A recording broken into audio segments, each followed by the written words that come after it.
Hi everyone, welcome back to my channel. In today's video, I'm going to show you how to remove the Google search bar from your Android home screen in a few simple steps. Go to the home screen. On most Android devices, you'll see the Google search bar placed at the bottom or middle of the home page by default. This bar allows quick access to Google search, but many users prefer a cleaner and more customized home screen. Next, locate the Google search bar on your home screen.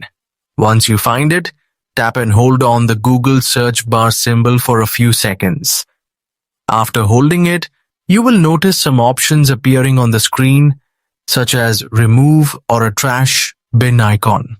Now, simply drag the Google search bar to the remove option or tap on remove, depending on your phone model.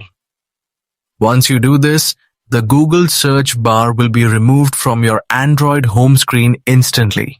If you found this guide helpful, please don't forget to like, share, and subscribe to my channel for more easy and helpful Android tutorials.